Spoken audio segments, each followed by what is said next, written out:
Good evening and welcome. Tonight we are going to go over the history of Baikonur and Abai in Kazakhstan.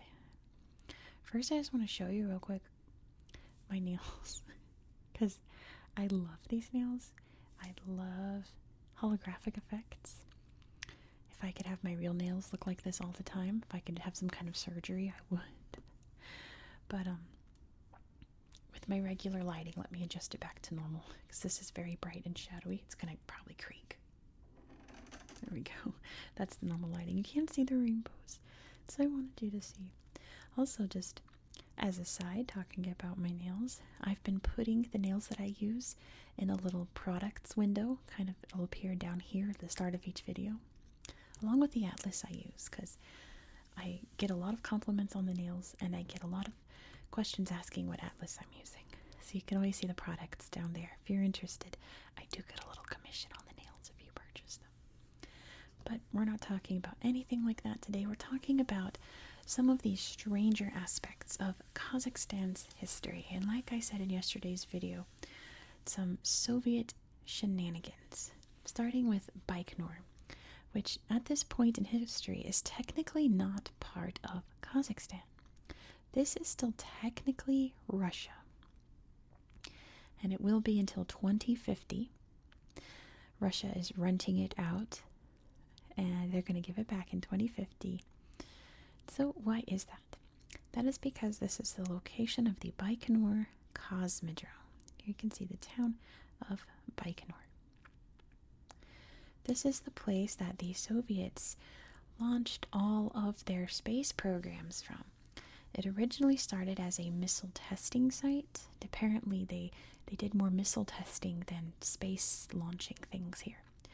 But this is where Sputnik was launched into space in 1957, the first artificial satellite. This is where Yuri Gagarin blasted off into the orbit of the Earth in 1961, the first human in space that made a successful orbit. And then 1963 was Valentina Tereshkova, the first woman in space. It was commissioned in 1955, and they named it Baikonur for a very specific reason. This town was not called Baikonur. It was originally called Turtam, I believe. And then when the Soviets took over Kazakhstan, they changed it to Leninsk. But it was not called Baikonur.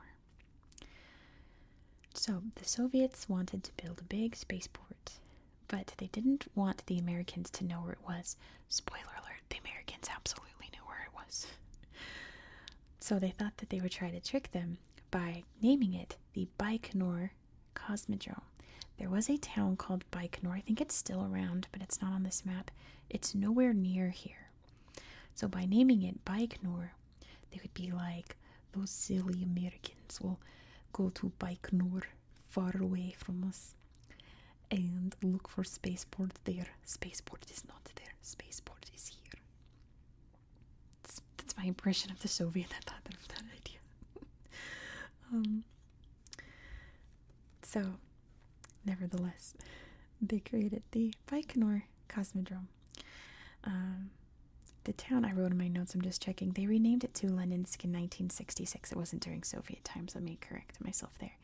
But they changed the name of the town officially to Baikonur in 1995 after the Soviet Union was long gone by that time. So there's two Baikonurs here, but this is the far more famous one. The Soviets called it the Star City, which is really poetic, isn't it? So yeah, it is on loan to Russia until 2050. I've covered some other areas in Russia that have their new spaceport arrangement figured out. That's going to replace the Cosmodrome. And it looks to be that Kazakhstan, once they have control of it, they're going to turn it into a museum based on what I've been reading about what's been happening there, because in 2023 Kazakhstan seized pretty much the entirety of the land. I don't think there's any Russians here working at the moment. they did that, one, because of Ukraine, and two, because unpaid debts. So I guess Russia has not been paying its rent, probably because of the conflict in Ukraine, and diverting more of their money over there and not paying rent on their cosmodrome. So Kazakhstan has been opening up parts of it as a museum. So it looks to be that that's going to be the eventual plan there, which is kind of cool, which means that someday we'll be able to go there because it's closed off right now, kind of like one of the other places we're about to talk about in a minute. But hopefully in 2050 we'll all be able to visit and see some of the cool sites here because it's pretty cool. I'm going to show you on Google Earth in a minute. One of the sites you can see in the little tours is a very old, decrepit shuttle, a space shuttle, which you never see them falling apart. You only see them brand new before they're launched off into space, right? You never see them old and worn or anything like that. It's so bizarre. But we'll look at that on Google Earth. Let's head over here. I gotta do this, and then we're gonna do this. I might be saying Ace More Geographica. That is called East Kazakhstan. What in the world? So here's what happened.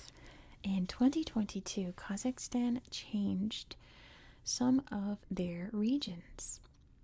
They split East Kazakhstan in two, and they named this half Abai. Shout out to the viewer that told me about that. I think it was Will. But there's also a lot of Wills that watch me. Shout out to you if your name is Will. But it might not have been Will. So thank you to the person who told me that this is now a new area. This atlas was made in like December 2020. So obviously this map doesn't reflect that. So I skipped that area in the A's. So we're heading back over to the A's for a hot minute. So this is now Abai. It's named after a very famous poet called an Akin, I think it's called, which was an improvisational poet. I think the poetry was also set to music, which is that's a very impressive skill to have. I'm not going to try to pronounce his last name because it's very Kazakh, but he went by the name Abai, and that's pretty much how he's known in Kazakhstan, as Abai. So I named it after him because he is from this area. So you can see here, this is the city of Semey, which you can see here, it used to be called Semipalatinsk. The rest of the region is quite bare, and it's that beautiful Kazakhstan steppe region, which I always compare it to the prairie in the United States. It's very grassy as far as the eye can see. It's very beautiful, but it's very empty. We can see the Irtysh River flowing through here and going here into the border. And here are the, Tabagati Mountains. That kind of poke in here. They're mostly over here in China and the Uyghur Autonomous Region here. I forgot to mention over in Baikonur, that's the Amudarya River that flows through it. But we'll show that in the tablet. Very famous river in Central Asia, along with the Irtysh River here. So what happened over here?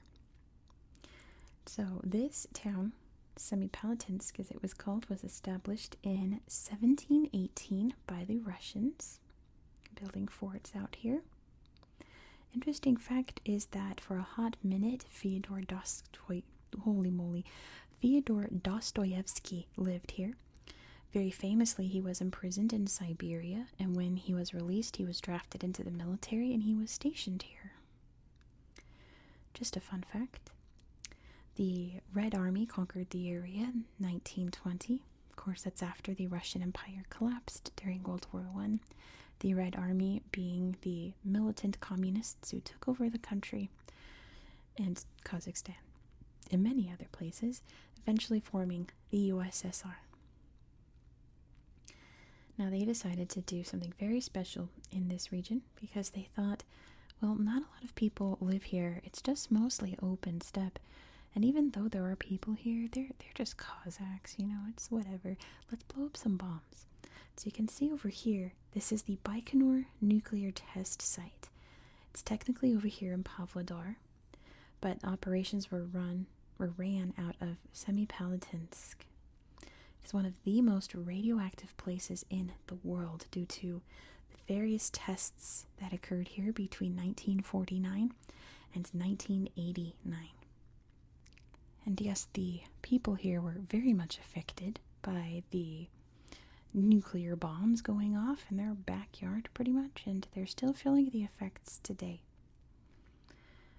The name was changed just to Semey instead of Semipalatinsk in 2007 to try to shake off this very cursed name that it's associated with a nuclear test site that is so radioactive the Kazakh government will forbid you to enter the site. It is also closed off, just like Baikonur, the Baikonur cosmodrome is. And I think that's all that I have for you. I think we should head over to the tablet and check out some of these sites on Google Earth because they are quite fascinating to see. Like I said, the Baikonur cosmodrome is pretty neat to see. So let's go check it out. Here we are at the Baikonur cosmodrome. Look at this. Absolutely wild. One of the interesting things about this site I was kind of playing was I was playing Pick a Spot and Find a Launch Pad. So right here, I don't know if that's a launch pad, but that's definitely something. Something was happening there. But I would be like, what's over here? And I would play Find a Launch Pad. There's oh, here, oh. Exactly. Something was happening over here, but I don't think it was a launch pad. Maybe this was. Something was happening over here for sure. But over here, we can see, look at this. Old, decrepit space rocket, space shuttle. Isn't that crazy? You never really think about an old, rusted spaceship, do you? That guy's very proud of himself right there. Isn't that fascinating? But yeah, here's a big launch pad. For sure. Oop.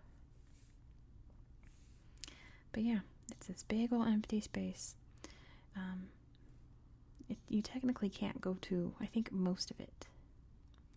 But I think some parts, Kazakhstan's letting you kind of poke around. Something was happening there, too. I know a lot of it is being slowly decommissioned as Russia builds its own newer spaceports, mostly up in Siberia and eastern Russia. I got something here. But let's see if there's any pictures here. Probably not.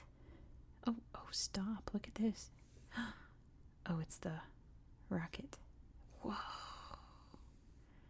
Wild. Oh, look at the building today. Yeah, it's they're using it less and less. They're still using it, but not like they used to. I think they still do. Whoa, that's so neat. Imagine just urban spelunking and coming across a full-on space shuttle ready to go. Oh, I would absolutely hop inside. Oh, look at this old one. Probably came back down to Earth and crashed, right? Absolutely, I'd get inside it. What was I saying? I distracted myself. It's closed. I think you can poke around some parts of it, but most of it is closed. And Russia's slowly pulling out. And there are still, I think their manned flights would still come out of here as of 2023, But I think all their main satellites are in actual Russia. Let's head over to the actual town of Baikonur. As you can see, here's the Amudarya River. Very famous river in Central Asia. Here's the Museum of Baikonur Cosmodrome History, which is just one of those cool space museums from the looks of it. Here's a diagram of our solar system. And lots of cool rockets. Some guns, too, to shoot the ghosts on the moon. Some uniforms there. Oh, that's the ISS. Obviously not the real one, because it would flatten the city if it was here. It's so big, but that's what it looks like. A little cosmonaut outfit. Neat statues. Airplane. Fun stuff to see here. So it's like if you can't access the real, well, she was a really exciting looking tour guide. If you can't access the real cosmodrome, you can always come here and experience it.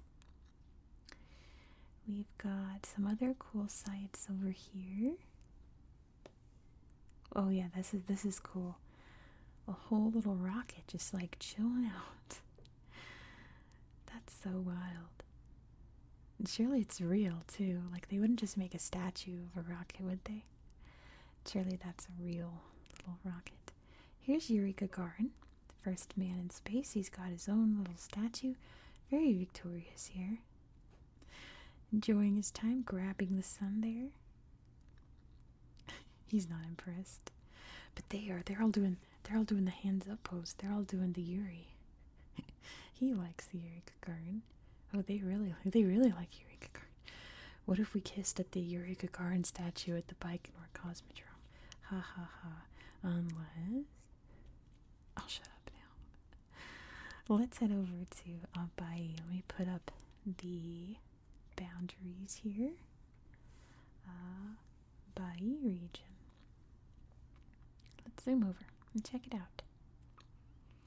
If anyone else, by the way, realizes I've skipped a region, or if a country has made some new decisions and renamed a bunch of places that therefore I've missed it, please, please, please let me know, and I'll get to it eventually.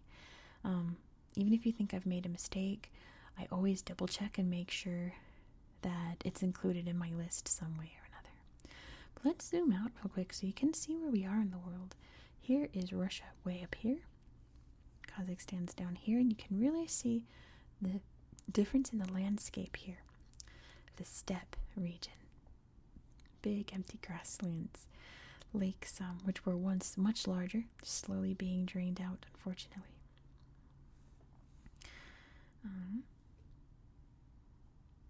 There we go. You can see the little lakes here. Sadly, there's not a lot of pictures out here in the wilderness because it's all steppe.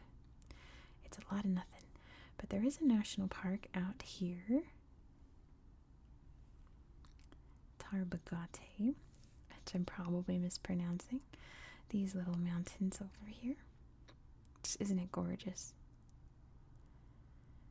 You can ride your little horse out there, just like in old times.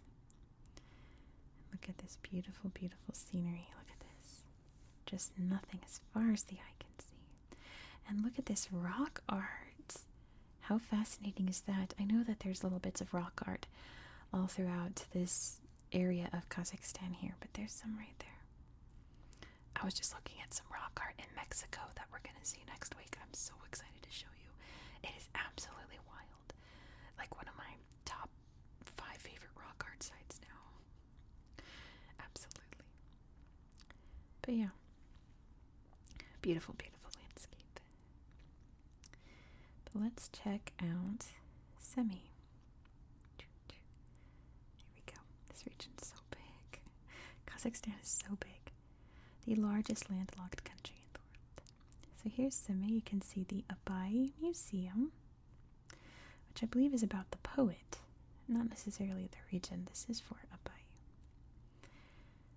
Is that him telling a story there? There he is. Inside a yurt there, but it's all painted all beautifully. Writing desk. The gardens. Trying to show you. There we go. That's what he looks like.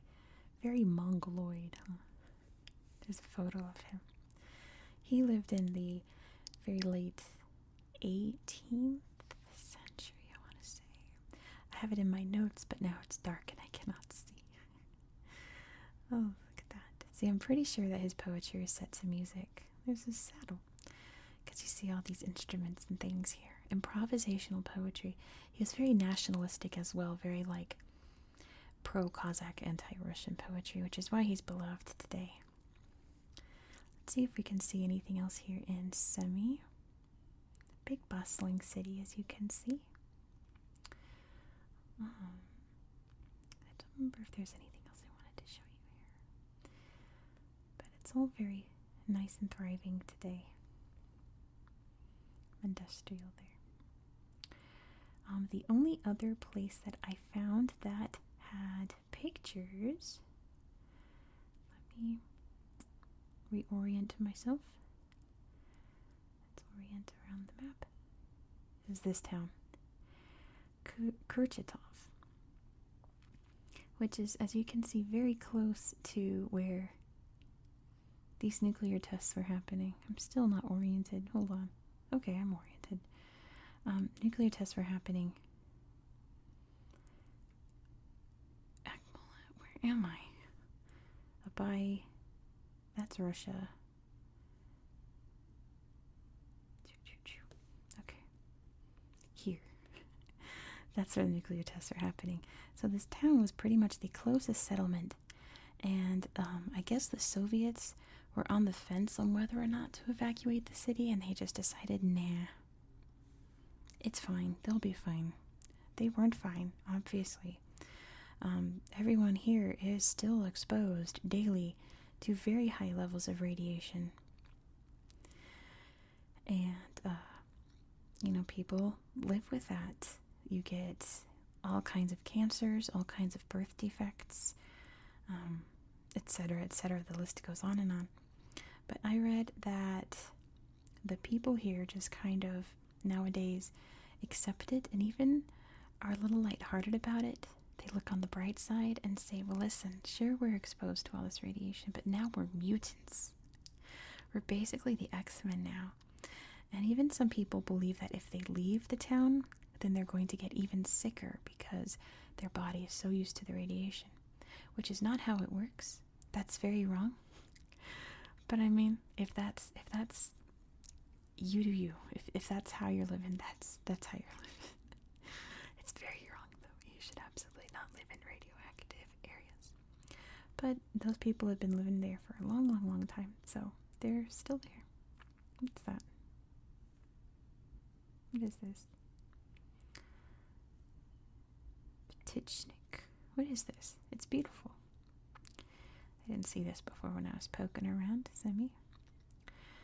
But essentially that's all that I have for you for tonight. So, as I said, Soviet shenanigans. We've got the Baikonur cosmodrome, and we've got the Semey nuclear testing site. Not necessarily a site, because like I said, that's in a different region, but the city that it was all planned and administered from. It's a little swamp area, I guess. Yeah. That's pretty cool. Usually little ponds like that don't have any pictures with them, so that's quite nice. But we're going to leave it there. Thank you so much for watching. Tomorrow, we're going to be looking at Nauru, and if you know, you know. If you watch my channel a lot, you know I love Nauru. Look at this beautiful mosque. It's golden. Nauru is the reason this channel exists. I'll talk more about it tomorrow if you don't know the story. But Nauru is a very little special place in my heart. And we're going to talk about one of the regions here. Look at this, I guess, memorial. It's a big mushroom cloud. So yeah, be sure to subscribe so you won't miss out. You never want to miss a Nauru video. It's going to be all tablet because my map of Nauru and my atlas is pretty empty and very small. So we're going to play around Nauru on Google Earth. So if you like this part of the video, be sure to subscribe so you won't miss out. I hope that you found this video to be relaxing and educational. And I hope that you have a good night.